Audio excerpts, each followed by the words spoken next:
ملنگ صاحب کا دعویٰ ہے کہ جادو کروانے والی ہستی کوئی اور نہیں بلکہ آپ کی بہن آسیہ بیگم ہے۔ تھانے دار صاحب، میں کسی کو الزام دے کر اپنا ایمان خراب نہیں کرنا چاہتا، مگر یہ حقیقت ہے کہ ہمارا گھر کسی مصیبت کی پکڑ میں ہے۔ تم کیوں نام لوگے اپنی بہن کا؟ بھائی ہونے کے ناطے کچھ تو پردہ رکھو گے نا؟ عابدہ چمک کر بولی، تھانے دار صاحب، میں آپ کو بتاتی ہوں، یہ سارا کھٹراگ اسی نامراد نے پھیلایا ہے۔ آپ آسیہ کے خلاف کوئی مناسب کارروائی ضرور کریں۔ کروں گا، ضرور کروں گا، بس تم دیکھتی جاؤ میں کس کے خلاف کیا کرتا ہوں۔ ذرا پہلے میں اپنی تسلی کر لوں، پھر کوئی عملی قدم اٹھاؤں گا۔ اس کے بعد میں نے گھوم پھر کر اس گھر کا تفصیلی جائزہ لیا اور پھر منظور حسین کے ساتھ اس کی بیٹھک میں آ گیا۔ دراصل میں عابدہ کی غیر موجودگی میں اس سے چند سوال کرنا چاہتا تھا۔ عابدہ اس دوران میں گھر کے اندر مصروف ہو گئی تھی۔ منظور حسین کی عمر 50 کے قریب تھی۔ اس کی 3 اولادیں تھیں۔ بڑی بیٹی بطول لگ بھگ 20 سال کی تھی۔ اس سے چھوٹے 2 بیٹے تھے، امتیاز حسین 15 سال کا اور سب سے چھوٹا سرفراز حسین 8 سال کا تھا۔ میں تھوڑی دیر تک ادھر ادھر کی باتیں کرتا رہا، پھر اصل موضوع کی طرف آ گیا۔ منظور حسین، مجھے پتہ چلا ہے کہ کچھ عرصہ پہلے تمہاری بیٹی بطول کے لیے صدیقہ کا رشتہ آیا تھا جو تم لوگوں نے مسترد کر دیا تھا۔ ہاں، کچھ ایسا ہی ہوا تھا۔ تمہاری بیوی کا خیال ہے اسی انکار کے بعد آسیہ بیگم نے دشمنی میں تمہاری بیٹی اور گھر پر جادو کروا دیا۔ تمہارا اس بارے میں کیا خیال ہے؟ عابدہ کا تو دماغ خراب ہو گیا ہے۔ اس کے ساتھ ہی اس نے سہمی ہوئی نظر سے بیٹھک کے دروازے کو دیکھا، جیسے اسے ڈر ہو کہ کہیں عابدہ اپنے بارے میں اس کے خیالات سے آگاہ نہ ہو جائے۔ مطمئن ہونے کے بعد اس نے کہا، میں اس سلسلے میں بہن آسیہ کو قصوروار نہیں سمجھتا۔ وہ اس قسم کی نیچ حرکت نہیں کر سکتی۔ عابدہ نند بھابھی کی روایتی کشیدگی کے باعث ایسا سوچتی ہے، ورنہ آسیہ بطول کی دشمن نہیں ہو سکتی۔ ہاں، ایک بات میں ضرور کہوں گا، یہ تو میں محسوس کر رہا ہوں کہ ہمارے گھر پر کسی نے کوئی سفلی عمل ضرور کروایا ہے۔ تم یہ کس بنا پر محسوس کرتے ہو؟ مردہ چوہے، کٹی ہوئی مرغیاں اور کالی بلی کی لاش دیکھ کر تو ایسا نہیں سوچ رہے۔ یہ بات بھی ہے اور اس کے علاوہ بھی کچھ ہے۔ اس کے علاوہ کیا ہے؟ بطول کی سمجھ میں نہ آنے والی بیماری۔ تم نے اپنی بیٹی کو کسی سیانے اور تجربہ کار معالج کو دکھایا ہوتا تو شاید اس کی بیماری سمجھ میں آ جاتی۔ ملنگ بابا کافی سیانے آدمی ہیں، ان کا علاج باقاعدگی سے جاری ہے۔ ہم بابا کی دی ہوئی دوا پابندی سے بطول کو کھلا رہے ہیں۔ مجھے اس کی سادگی آمیز جہالت پر غصہ تو بہت آیا، تاہم میں نے ڈانٹ ٹپٹ کے بجائے قدرے سخت لہجے میں کہا، تم نے اپنی بیٹی کا علاج کسی ڈاکٹر یا حکیم سے کیوں نہیں کروایا؟ یہ عابدہ ہی کی ضد تھی۔ اس کا خیال تھا کہ ملنگ بابا ہر قسم کے علم کے ماہر ہیں، وہ جادو کا توڑ بھی کریں گے اور بطول کا علاج بھی کریں گے۔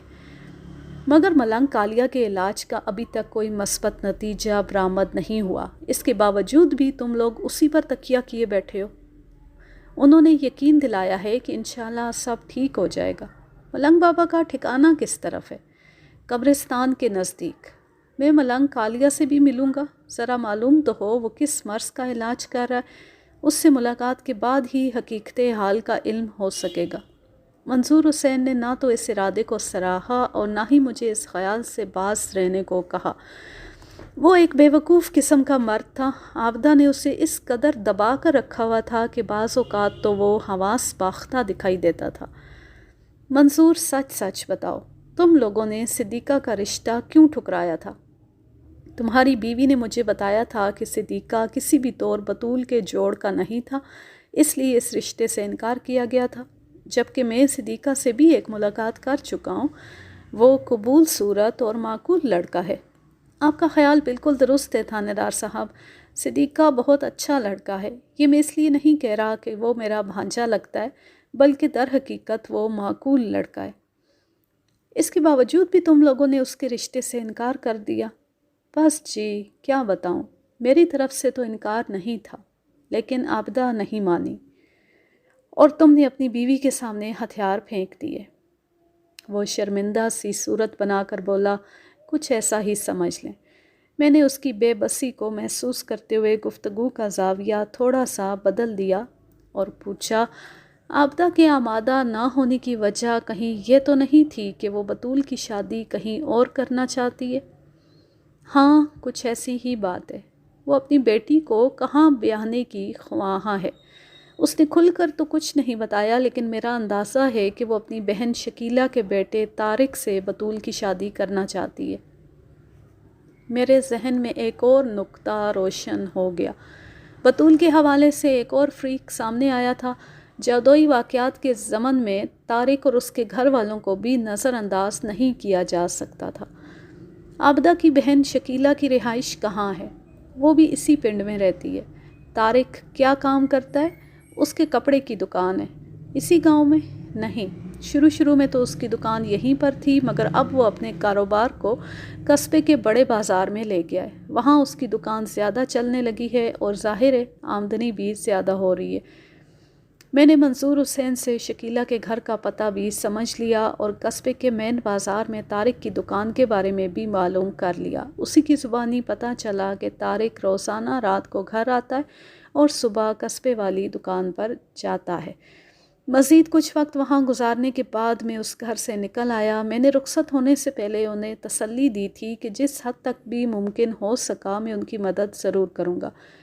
میرے کہنے پر انہوں نے مرغیوں کی وہ کٹی ہوئی 4 گردنیں صحن سے اٹھا کر باہر پھینک دی تھیں۔ واپسی کے سفر میں حوالدار جمعہ خان نے پوچھا، ملک صاحب اب کس طرف چلنا ہے؟ میں نے مزاح کے رنگ میں کہا، تمہارے پاس کون کون سی طرفیں ہیں؟ فی الحال تو جناب 3 طرفیں ہیں، آسیہ بیگم کا گھر، شکیلہ کا گھر اور ملنگ کالیا کا ٹھکانہ۔ تم ٹھیک کہہ رہے ہو، مگر بات یہ ہے جمعہ خان کہ ہم یہاں سے سیدھے تھانے جائیں گے۔ عابدہ خانم اور منظور حسین کو جس قسم کی صورتحال درپیش ہے، اس کے پیچھے کوئی مکار اور عیار ذہن کام کر رہا ہے۔ مجھے تو اس میں کسی جادو ٹونے کا ہاتھ نظر نہیں آتا۔ اگر ہم اس شخص کا کھوج لگا لیں تو دودھ کا دودھ اور پانی کا پانی ہو سکتا ہے۔ اور وہ عیار اور مکار شخص کون ہو سکتا ہے؟ اور اس تک ہم کیسے پہنچ سکتے ہیں؟ اس کے سوالات بہت اہم تھے۔ جمعہ خان، اب تک جو حالات میرے سامنے آئے ہیں ان کے پیش نظر اس سارے معاملے میں مجھے ملنگ کالیا کا غالب ہاتھ نظر آ رہا ہے، لیکن اسے براہ راست چھیڑنا مناسب نہیں ہوگا۔ ایسے پیشہ ور لوگ بعض اوقات بہت خطرناک ثابت ہوتے ہیں، کیونکہ ان کے مرید اور مریض ان پر اندھا یقین رکھتے ہیں۔ وہ ان کے خلاف کچھ سننے اور ماننے کو تیار نہیں ہوتے۔ اندھی عقیدت اکثر بڑے مسائل کھڑے کر دیتی ہے۔ پھر تفتیش کی گاڑی آگے کیسے بڑھے گی ملک صاحب؟ دیکھو جمعہ خان، اگر ہم یہ معلوم کرنے میں کامیاب ہو جائیں کہ یہ مرغیاں کہاں سے آ رہی ہیں جو عابدہ کے صحن میں پائی جا رہی ہیں، تو شاید کچھ مفید معلومات حاصل ہو جائیں۔ شہروں میں جس طرح مرغیوں کی دکانیں ہوتی ہیں جہاں مرغی کا گوشت یا زندہ مرغی فروخت ہوتی ہے، اس طرح کی کوئی کہانی گاؤں دیہات میں نہیں ہوتی۔ وہاں تقریباً ہر گھر میں مرغیاں پالی جاتی ہیں تاکہ مرغی کا گوشت اور انڈے گھر کے ہو جائیں۔ جن اکا دکا گھروں میں مرغیاں نہیں ہوتی، وہ لوگ اناج کے بدلے دوسروں سے مرغی اور انڈے حاصل کر لیتے ہیں۔ بہت سے لوگوں کو یہ سن کر حیرت ہوگی کہ گاؤں دیہات میں ضروریات زندگی کی بہت سی اشیاء اناج کے بدلے حاصل ہو جاتی ہیں۔ روپیہ پیسہ ابھی وہ اہمیت حاصل نہیں کر سکا جو حال شہروں میں دیکھنے میں آتا ہے۔ اگر عابدہ خانم کے گھر کے صحن میں کٹی ہوئی مرغیاں پائی جا رہی تھیں تو وہ کہیں نہ کہیں سے تو حاصل کی جا رہی تھیں، اور ظاہر ہے وہ یا تو خریدی جا رہی ہوں گی یا پھر چوری کی جا رہی ہوں گی۔ ملک صاحب، ان مرغیوں کی آمد کے بارے میں جاننے کے لیے آپ کے ذہن میں کوئی آئیڈیا ہے؟ فی الحال تو کوئی آئیڈیا نہیں، تھانے چل کر اس سلسلے میں کچھ سوچتے ہیں۔ اگر آپ یہ معاملہ میرے حوالے کر دیں تو میں آپ کو یقین دلاتا ہوں کوئی مثبت حل آپ کی خدمت میں ضرور پیش کروں گا۔ ٹھیک ہے جمعہ خان، میں تمہیں اپنی صلاحیتیں آزمانے کا پورا موقع دوں گا۔ تم اپنے طور پر کوئی لائحہ عمل تیار کر کے اس منصوبے پر کام شروع کر دو۔ وہ خوش ہو گیا، اس کے دل کی مراد بر آئی تھی۔ آج کل تھانوں میں اچھا خاصا سٹاف دیکھنے میں آتا ہے اور شہری حدود کے تھانوں میں تو خاصی بھاری نفری موجود ہوتی ہے، مگر ہمارے زمانے میں یہ تعداد کافی کم ہوتی تھی، اور وہ بھی گاؤں دیہات کے تھانوں میں۔ وہاں تو صورتحال کچھ زیادہ ہی خراب ہوتی تھی، چنانچہ تھانے میں موجود ہر اہلکار ہر کام کرنے کے لیے ہر وقت تیار رہتا تھا۔ یہ نہیں دیکھا جاتا تھا کہ کون سا کام حوالدار کے کرنے کا ہے اور کون سا اے ایس آئی یا ایس آئی کے کرنے کا۔ عملے کا ہر فرد اپنا فرض سمجھ کر پوری ذمہ داری سے تعاون کے لیے ہر وقت تیار رہتا تھا۔ ہم جب تھانے پہنچے تو شام ہونے والی تھی۔ عابدہ خانم ایک مرتبہ پھر میرے سامنے بیٹھی ہوئی تھی۔ وہ چہرے سے خاصی پریشان اور حواس باختہ نظر آتی تھی۔ اب نیا کیا ہو گیا ہے؟ آپ نے اب تک میری کسی بات کا یقین نہیں کیا تھانے دار صاحب، مگر اب پانی سر سے اونچا ہو گیا ہے۔ اگر آپ نے آسیہ بیگم کو نہ روکا تو سب کچھ تباہ ہو کر رہ جائے گا۔ تم نے میرے سوال کا جواب نہیں دیا۔ کیا کوئی نئی صورتحال پیش آ گئی ہے؟ کچھ نہ پوچھیں جی، آج ہمارے گھر کے صحن میں نیم کے درخت کے پاس ایک مردہ کتا پڑا ملا ہے، اور وہ بھی کالے رنگ کا۔ رات سے بطول کی طبیعت بھی بہت خراب ہے۔ آپ جلد از جلد آسیہ کی سرگرمیوں کو روکیں ورنہ ہم برباد ہو جائیں گے۔ یہ جو سلسلہ چل نکلا تھا، اس کا تعلق جادو ٹونا سے ہو یا نہ ہو، تاہم یہ بات یقینی تھی کہ عابدہ خانم ایک مشکل اور افسوسناک صورتحال سے دوچار تھی۔ رہ رہ کر میرے ذہن میں ملنگ کالیہ کا نام ابھر رہا تھا۔ مجھے 90% امید تھی کہ اس جادوئی چکر کے عقب میں ملنگ کا ہاتھ ہو سکتا تھا۔ میں نے اسے تسلی دیتے ہوئے کہا، تم یہ بات ذہن سے نکال دو کہ میں نے تمہارے مسائل کو سنجیدگی سے نہیں لیا۔ یقین کرو، میں نے اپنے عملے کے کچھ افراد کو اس سلسلے میں اہم فرائض سونپ رکھے۔ انشاءاللہ بہت جلد کوئی بہتر صورتحال سامنے آ جائے گی۔ کب؟ جب بطول اپنی جان ہار جائے گی تب؟ اس کی آواز میں چھپی بے بسی کو میں بڑی وضاحت کے ساتھ محسوس کر رہا تھا۔ میں نے ملنگ کالیہ کے حوالے سے پوزیشن واضح کرنے کی خاطر پوچھا، بطول تو ملنگ کالیہ کے زیر علاج ہے، وہ عملیات اور سفلیات وغیرہ کا بھی ماہر ہے، وہ بیچاری جان سے کیوں جائے گی؟ میں تو اب ملنگ بابا کی طرف سے مایوس ہوتی جا رہی ہوں۔ وہ علاج تو کر رہے ہیں مگر کوئی خاص فائدہ نہیں ہو رہا۔ جادو ٹونے کا توڑ بھی خاطر خواہ نہیں ہو سکا۔ البتہ ملنگ جی کی پیش گوئیاں ضرور پوری ہو رہی ہیں۔ مثلاً کس قسم کی پیش گوئیاں؟ انہوں نے پہلے ہی بتا دیا تھا کہ بہت سخت قسم کا گندا عمل کیا گیا ہے۔ اس نوعیت کے سفلی عمل میں آغاز مردہ چوہے سے ہوتا ہے، پھر مرغی، پھر بلی اور پھر کتے کی باری آتی ہے، اور سب سے آخر میں انسان۔ اتنا کہہ کر وہ خاموش ہو گئی۔ یہ سلسلہ مردہ کتے تک تو پہنچ چکا ہے، اس کا مطلب ہے اگلا مرحلہ مردہ انسان کا ہوگا۔ وہ منہ سے تو کچھ نہ بولی، البتہ خوفزدہ انداز میں سر کو اسباتی جنبش دینے لگی۔ میں دل ہی دل میں ملنگ کالیہ کی عیاری پر اشش کر اٹھا۔ وہ خبیث انسان بڑی مہارت سے ان لوگوں کو الو بنا رہا تھا۔ اس کی پیش گوئیوں کا ذکر سن کر میرا یہ یقین اور پختہ ہو گیا تھا کہ اس کھیل میں ملنگ کالیہ کا غالب ہاتھ تھا۔ ایسا سوچتے ہوئے میرے ذہن میں ایک اہم سوال ابھرا، اگر ملنگ کالیہ دیدہ دانستہ یہ سب کچھ کر رہا تھا تو اس کے پس پردہ اس کا کون سا مفاد پوشیدہ تھا؟ یہ ممکن نہیں تھا کہ وہ محض تفریحاً یہ کھیل کھیل رہا ہو۔ میں نے عابدہ سے پوچھا، عابدہ یہ بات تو صاف ظاہر ہے ملنگ کالیہ تمہاری بیٹی بطول کا علاج مفت میں نہیں کر رہا ہوگا۔ تھانے دار صاحب، مفت میں کون کسی کے کام آتا ہے؟ ملنگ کالیہ علاج کے سلسلے میں اب تک تم لوگوں سے کتنی رقم وصول کر چکا ہے؟ گاہے بگاہے وہ جتنے پیسے بھی مانگتا ہے ہمیں دینا پڑتے ہیں۔ منظور کی دکان ٹھیک ٹھاک چلتی ہے، اس لیے ہمیں زیادہ پریشانی نہیں اٹھانا پڑتی۔ اگر آمدنی کا یہ سہارا نہ ہوتا تو خدا جانے ہمارا کیا حشر ہوتا۔ حشر تو تم لوگوں کا اب بھی کچھ زیادہ اچھا نہیں ہو رہا۔ ملنگ کالیہ کچھ نہ کر کے بھی خوب کما رہا ہے اور تم لوگ اس کے ہاتھوں بے وقوف بن رہے ہو۔ کیا کریں جی، معاملہ ہی ایسا ہے۔ اس قسم کے گندے عمل کا توڑ کوئی عامل کامل ہی کر سکتا ہے۔ ہمارے گاؤں میں ملنگ کالیہ کے سوا کوئی دوسرا سیانہ ہے بھی نہیں۔ دیکھو عابدہ خانم، تمہارے حالات سے آگاہ ہو کر میں اپنے دل میں تمہارے لیے ہمدردی محسوس کر رہا ہوں۔ اگر تم سنجیدگی سے میری بات ماننا چاہو تو اس سلسلے میں تمہیں کوئی مفید مشورہ دے سکتا ہوں۔ وہ ہمتن گوش ہو کر امید بھری نظر سے مجھے دیکھنے لگی۔ دیکھو، ایک بات ذہن میں بٹھا لو کہ تم لوگوں کے ساتھ جو بھی واقعات پیش آ رہے ہیں ان کا جادو یا ٹونے وغیرہ سے کوئی تعلق نہیں۔ عین ممکن ہے ان جادوئی واقعات کے پیچھے ملنگ کالیا ہی کا ذہن کار فرما ہو۔ تمہارے لیے یہی بہتر ہے کہ ملنگ کالیا کے چنگل سے نکل کر بطول کا علاج کسی حکیم یا ڈاکٹر سے کرواؤ۔ وہ بے یقینی سے مجھے دیکھنے لگی۔ اس کی آنکھوں میں موجود تاثرات سے میں نے اندازہ لگایا کہ وہ میری بات سنجیدگی سے نہیں لے رہی تھی اور اس کا ذہن اب بھی جادو ٹونے کے بارے میں ہی سوچ رہا تھا۔ عابدہ، اگر تم اس طرح جاہلانہ سوچ کو ذہن میں بسائے بیٹھی رہیں تو کوئی بھی تمہاری بیٹی کے لیے کچھ نہیں کر سکے گا۔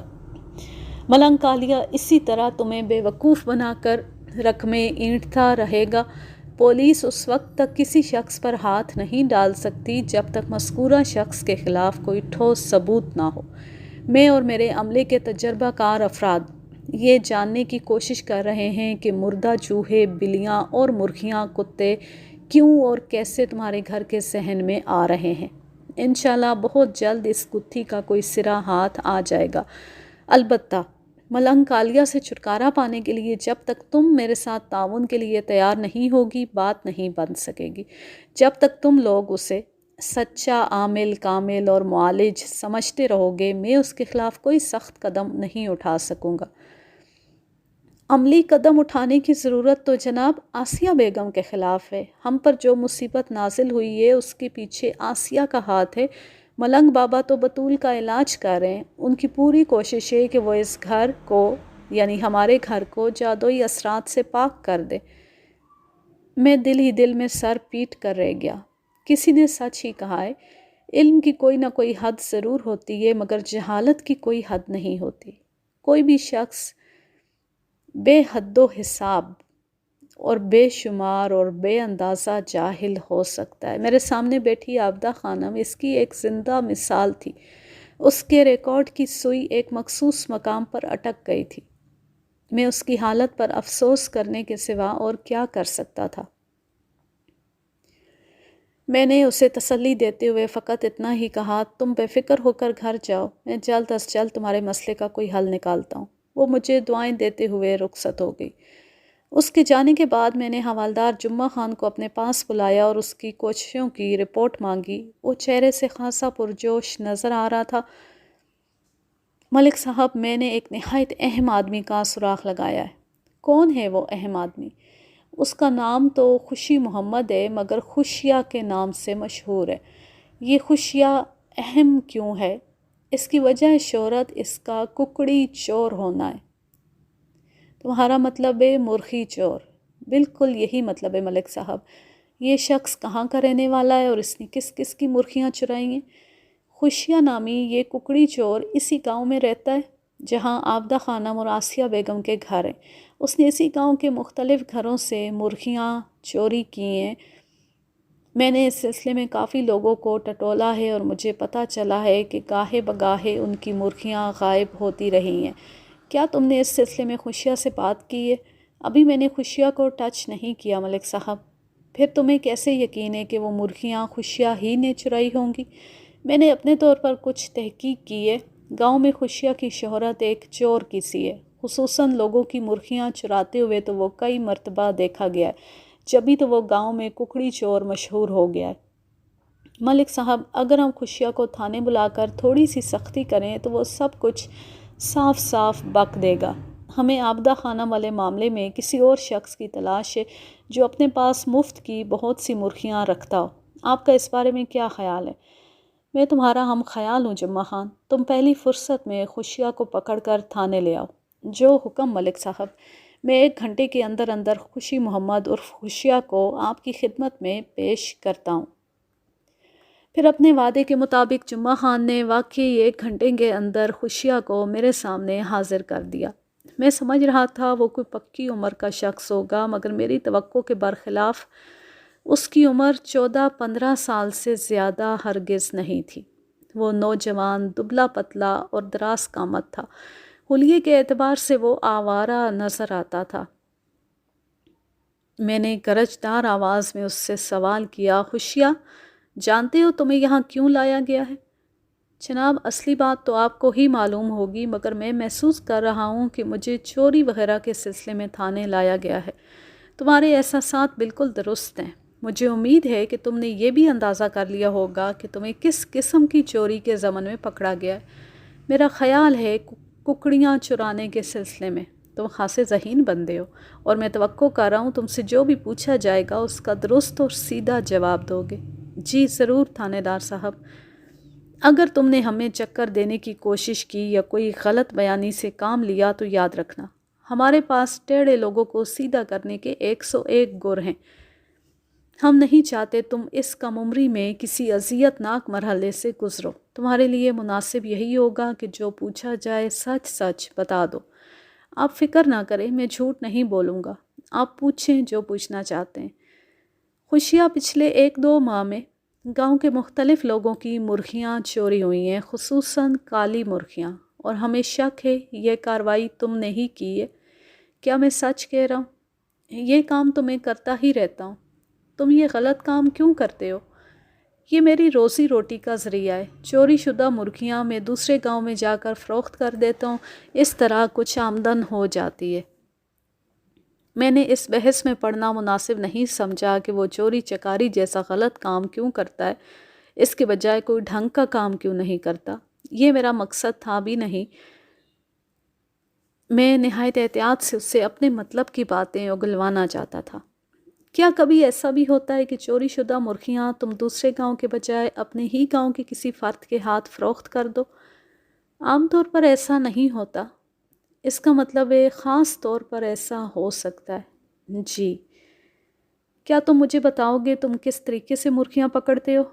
مجھے یقین ہے وہ کوئی عام سا طریقہ تو نہیں ہوگا۔ آپ بالکل ٹھیک کہہ رہے ہیں۔ عام طریقے سے مرغی قابو کرنے میں یہ خطرہ موجود ہوتا ہے کہ مرغی شدید مزاحمت کے طور پر ککڑانا شروع کر دے، اس طرح دوسرے لوگ متوجہ ہو سکتے ہیں۔ اس کے بعد خوشیہ نے مرغیاں پکڑنے کے 2 کامیاب طریقے بتائے۔ پہلا طریقہ سادہ اور آسان تھا۔ کوئی گیلا تولیہ اچانک مرغی پر ڈال دیا جائے، اس طرح بوکھلاہٹ میں وقتی طور پر مرغی سانس لینا بھول جاتی ہے۔ متوحش حالت میں اس مرغی کو آسانی سے قابو کر لیا جاتا ہے۔ دوسرا طریقہ قدرے پیچیدہ اور مشکل تھا، مگر یہ زیادہ فائدہ مند بھی تھا۔ اس طریقے کے مطابق چھوٹے سائز کی ایک کوڑی میں دھاگا پھنسا کر اس کو پھندے کے طور پر استعمال کیا جاتا ہے۔ کوڑی کو گندے ہوئے آٹے میں لپیٹ لیا جاتا ہے اور جس مقام پر مختلف مرغیاں دانہ دن کا چگ رہی ہوں وہاں کوڑی کو پھینک دیا جاتا ہے اور دھاگے کے دوسرے سرے کو مضبوطی سے تھام کر تھوڑے فاصلے پر کھڑے ہو کر نگرانی کی جاتی ہے۔ جب کوئی مرغی آٹا لپٹی ہوئی کوڑی چگ جاتی ہے تو دھاگے میں واضح تناؤ پیدا ہو جاتا ہے۔ اسی موقع کو غنیمت جان کر دھاگے کو ایک ہلکا جھٹکا دیا جاتا ہے، اس طرح وہ کوڑی مرغی کے حلق میں پھنس جاتی ہے۔ چنانچہ مرغی حلق میں سے کسی بھی قسم کی آواز نکالنے کے قابل نہیں رہتی اور بآسانی اس پر قابو پایا جا سکتا ہے۔ بعد ازاں کسی محفوظ مقام پر پہنچ کر اس کے حلق سے کوڑی نکال لی جاتی ہے۔ تم ان میں سے کون سا طریقہ اپناتے ہو؟ کوڑی والا طریقہ جناب۔ اس کی کوئی خاص وجہ؟ یہ زیادہ محفوظ اور یقینی طریقہ ہے۔ تولیے والے طریقے سے مرغی کا تعاقب کرنا پڑتا ہے، جس کے نتیجے میں مرغی اپنی مخصوص زبان میں شور مچا کر لوگوں کو متوجہ کر سکتی ہے، جبکہ آٹے میں لپٹی ہوئی کوڑی والے طریقے میں شکار یعنی مرغی کے نزدیک جانے کی ضرورت محسوس نہیں ہوتی۔ میں نے اصل مقصد کی طرف آتے ہوئے سوال کیا، خوشیہ، پچھلے 1-2 ماہ سے جو مرغیاں تمہارے گاؤں سے غائب ہوتی رہی ہیں ان میں زیادہ تعداد کالی مرغیوں کی ہے، اس کی کوئی خاص وجہ؟ بس جی، ایک خاص آرڈر سامنے آ گیا تھا۔ کس قسم کا آرڈر خوشیہ؟ بس جی، تھی ایک پارٹی۔ تم واضح طور پر کچھ چھپانے کی کوشش کر رہے ہو۔ جس کا مطلب یہی ہے کہ اب تم جھوٹ کا سہارا لینے کے بارے میں سوچ رہے ہو، اور اگر تم نے کسی غلط بیانی سے کام لیا تو اچھا نہیں ہوگا۔ جناب، میں نے مرغیاں چراتے وقت کبھی اس بات کا خیال نہیں رکھا تھا کہ وہ کالی ہیں یا سفید، بھوری ہیں یا چتکبری۔ میں تو مرغی چور ہوں۔ مرغیاں چرانا میرا کام ہے، چاہے وہ کسی بھی رنگ یا نسل کی ہوں۔ کالی مرغیاں میں خاص طور پر ایک شخص کی فرمائش پر چوری کر رہا ہوں۔ میں اسی شخص کا نام جاننا چاہتا ہوں۔ جناب، اگر اسے پتہ چل گیا کہ میں نے آپ کو اس بارے میں بتا دیا ہے تو وہ مجھے شدید نقصان پہنچا سکتا ہے۔ اس نے مجھے سختی سے تاکید کر رکھی ہے کہ کسی صورت میں اس کا نام سامنے نہیں آنا چاہیے۔ کیا وہ کوئی بہت خطرناک شخص ہے؟ پتہ نہیں وہ خطرناک ہے یا خوفناک، لیکن وہ ایک طاقتور انسان ہے۔ میں کسی بھی طرح اس کی دشمنی مول نہیں لے سکتا۔ اس نے مجھے زبان بندی کی تلقین کی تھی۔ تم صرف اس شخص کا نام بتا دو، باقی سب مجھ پہ چھوڑ دو۔ میں اس ترم خان کو دیکھ لوں گا وہ کتنے پانی میں ہے۔ اس سلسلے میں تمہارا نام کہیں نہیں آئے گا، یہ میرا تم سے وعدہ ہے۔ تم اس طرف سے بے فکر ہو جاؤ۔ میں اپنے طور پر اس طرح کارروائی کروں گا کہ تمہاری طرف کسی کا شک نہیں جائے گا۔ وہ قدرے مطمئن نظر آنے لگا، پھر اس نے اس شخص کا نام بتا دیا۔ میرے سینے سے ایک طویل سانس خارج ہوئی۔ وہ نام میری توقع کے عین مطابق تھا۔ خوشیہ کے توسط سے کالی مرغیاں چرانے والا شخص کوئی اور نہیں بلکہ ملنگ کالیا تھا۔ مجھے شروع ہی سے ملنگ پر شبہ تھا۔ میں اس قسم کے جعلی عاملوں اور پیروں فقیروں کی رگ رگ سے واقف ہوں اور ان کے طریقہ واردات سے آگاہ ہوں۔ اب یہاں پر ایک سوال پیدا ہوتا تھا، اگر ملنگ کالیا عابدہ خانم کے گھر کو جادو زدہ ثابت کرنے کے لیے مختلف ہتھ کنڈے آزما رہا تھا تو اس میں اس کا کون سا مفاد پوشیدہ تھا؟ ایک بات تو سامنے کی تھی اور عابدہ بھی مجھے بتا چکی تھی، ملنگ کالیا بطول کے علاج معالجے اور جادو ٹونے کے کھاتے میں ان سے گاہے بگاہے رقمیں وصول کرتا رہتا تھا، مگر ذہن اس سے بھی آگے سوچ رہا تھا۔ مجھے یوں محسوس ہو رہا تھا جیسے اس کے مقاصد کچھ اور بھی ہوں۔ میں نے خوشیہ سے کہا، تم کالی مرغیاں چرا کر ملنگ کالیا کے حوالے کرتے تھے یا کسی اور شخص کو دیتے تھے؟ جناب، اس سلسلے میں ملنگ بابا کی مجھ سے براہ راست کبھی بات نہیں ہوئی۔ ملنگ کے ڈیرے پر اس کا ایک خادم ہوتا ہے، اس کا نام حنیف ہے اور وہ ایک آنکھ سے کانا ہے۔ اسی شخص نے مجھ سے کہا تھا کہ ملنگ بابا کو کالی مرغیوں کی ضرورت ہے۔ میں جب بھی ملا حنیف کانا ہی سے ملا تھا۔ کیا تمہیں کچھ اندازہ ہے کہ ملنگ کالیا ان مرغیوں کا کیا کرتا ہوگا؟ ملنگ جادو ٹونے اور عملیات کا ماہر ہے جناب۔ ممکن ہے وہ کالی مرغی کے خون سے کوئی عمل کرتا ہو۔ میں اس سلسلے میں کچھ نہیں جانتا۔ ملنگ کالیا حکمت وغیرہ کا کام بھی کرتا ہے۔ یہ بھی ہو سکتا ہے وہ کالی مرغی کو کسی کشتے یا نسخے میں استعمال کرتا ہو۔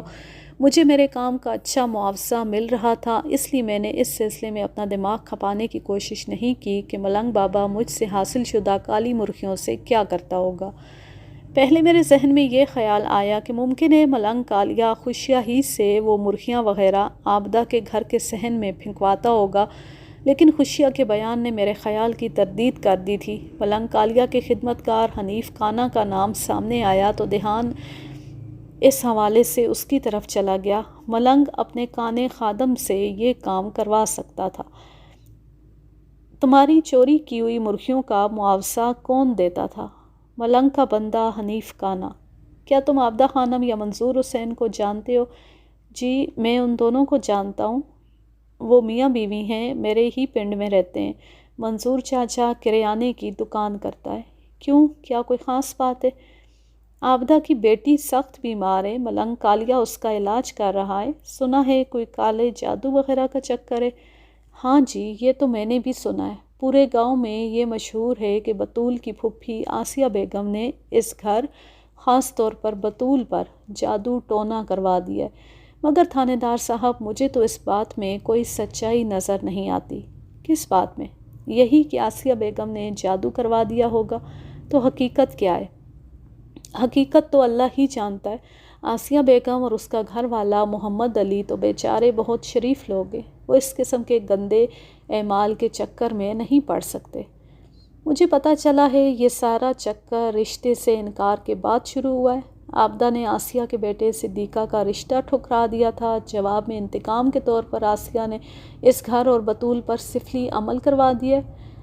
رشتہ ٹھکرانے والی بات تو مجھے معلوم ہے جناب، اور اس انکار میں بھی عابدہ ہی کا ہاتھ تھا، ورنہ منظور تو اپنے بھانجے کو کبھی مایوس نہ کرتا۔ وہ اس رشتے کی مخالفت میں نہیں تھا، لیکن بیچارہ کیا کرے، بیوی سے بہت ڈرتا ہے۔ عابدہ کے سامنے اسے دم مارنے کی مجال نہیں۔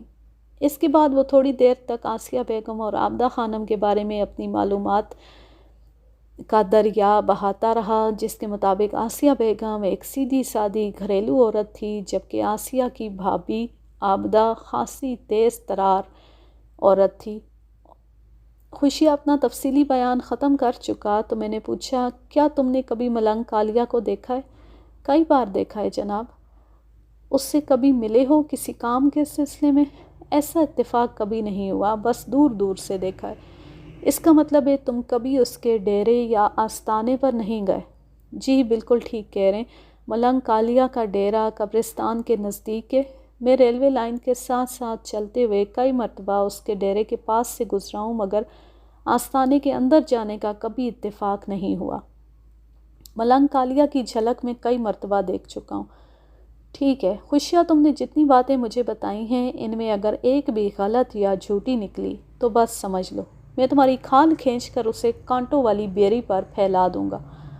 تھانے دار صاحب، میں نے آپ سے ذرا بھی جھوٹ نہیں بولا، خدا پاک کی قسم میں نے آپ کو ساری باتیں 16 آنے سچ بتائی ہیں۔ آگے آپ کی مرضی، جو بھی سمجھیں اور میرے ساتھ جس طرح کا بھی سلوک کریں۔ اگر تم اپنے بیان میں سچے ہو تو میں تمہارے ساتھ بہت اچھا سلوک کروں گا۔ خوشیہ، تم اگر ملنگ کالیہ کی طرف سے کسی قسم کے خوف میں مبتلا ہو تو یہ ڈر اپنے ذہن سے نکال دو۔ وہ بے یقینی سے مجھے دیکھنے لگا۔ پہلی بات تو یہ کہ کسی بھی طرح ملنگ کالیہ یا اس کے چمچے حنیف کانا کو یہ بات معلوم نہیں ہوگی کہ تم ہمیں کالی مرغیوں کے بارے میں بتا چکے ہو، اور اگر بالفرض وہ تمہارے بارے میں کسی شک میں مبتلا ہو جاتے ہیں تو میں تمہاری مکمل حفاظت کا یقین دلاتا ہوں، ان میں سے کوئی تمہارا بال بھی بانکا نہیں کر سکتا۔ تم کسی بھی مرحلے پر کسی بھی قسم کا ڈر خوف محسوس کرو تو فوراً میرے پاس چلے آنا، میں سب کچھ سنبھال لوں گا۔ آپ کا بہت بہت شکریہ تھانے دار صاحب، اب تم جا سکتے ہو۔ وہ اٹھ کر کھڑا ہو گیا، پھر وہ جانے کے لیے مڑا تو میں نے تاکیدی انداز میں کہا، خوشیہ تم اپنے کسی بھی عمل یا حرکت سے یہ ظاہر نہیں ہونے دو گے کہ تم ہمارے پاس تھانے آئے تھے اور میں نے تم سے ملنگ کالیہ اور کالی مرغیوں کے حوالے سے پوچھ گچھ کی تھی، خاص طور پر ملنگ کالیہ اور اس کے چیلے حنیف کانا کو اس ملاقات کی بھنک بھی نہیں پڑنا چاہیے۔ آپ فکر نہ کریں جناب، میں آپ کی ہدایت پر پورا عمل کروں گا، اور یہ بات بھی یاد رکھنا اب بھی اگر ملنگ کالیہ یا حنیف کانا تم سے کسی قسم کی خدمت لینا چاہے تو تم انکار نہیں کرو گے، لیکن کوئی بھی عملی قدم اٹھانے سے قبل تم مجھے اس کی اطلاع ضرور دو گے۔ جی تھانے دار صاحب، میں یہ بات یاد رکھوں گا۔ بس تو پھر ٹھیک ہے، اب جو بھی ہوگا میں بھگت لوں گا، تم عام سے انداز میں اپنا کام جاری رکھو۔ وہ سلام کر کے رخصت ہو گیا۔ آج کے لیے بس اتنا ہی، اب میں لیتی ہوں آپ سے اجازت۔ چاہ رہیں خوش رہیں، شاد و آباد رہیں، ہنستے مسکراتے رہیں، اور اگر یہ کہانی یا میرا انداز پسند آئے تو اس چینل کو سبسکرائب کر لیں اور اس ویڈیو کو زیادہ سے زیادہ شیئر کیجیے۔